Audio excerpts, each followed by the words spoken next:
உங்ககிட்ட இருக்கக்கூடிய பாலாம்பிகை இப்ப எப்படி இருக்காங்க? ரொம்ப அழகா இருக்கா. அவளை தேடி நிறைய பேர் வர ஆரம்பிச்சிருக்காங்க. சமீபமாக ஒரு டாக்டர், ஹஸ்பண்ட் ஒய்ஃபு 2 பேரும் டாக்டர்ஸு.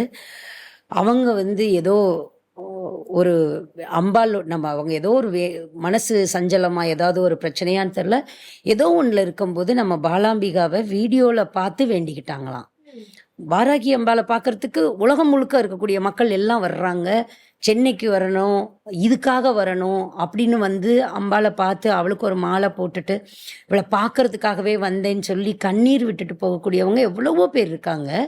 பாலாவை பார்க்கறதுக்காக ஒரு டாக்டர் ஃபேமிலி அவளுக்கு பிடிச்ச அத்தனையும் கொண்டு படைச்சி அவளை பார்த்துட்டு போனாங்க.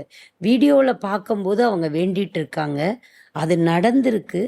அதுக்காக மெனக்கிட்டு பெங்களூர்லேருந்து காரில் அவங்க அவ்வளோ சாக்லேட்ஸு அவளுக்கு படைக்க என்னெல்லாம் படைக்கணுமோ அத்தனையும் எடுத்துகிட்டு பாலாவுக்கு படைச்சி அவங்க கும்பிட்டுட்டு போனது எனக்கு ரொம்ப பெரிய ஆச்சரியமாக இருந்தது.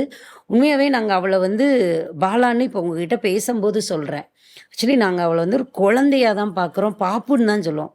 பாப்புக்கு ட்ரெஸ்ஸு போட்டாச்சா, பாப்புக்கு அலங்காரம் பண்ணியிருக்கா, அவளுக்கு இன்றைக்கி என்ன நெக்லஸ் போட்டிருக்கு, அம்மாவுக்கும் அவளுக்கும் ஒரே மாதிரி இருக்கா, இது எல்லாம் பார்த்து பார்த்து நாங்கள் ரசிப்போம்.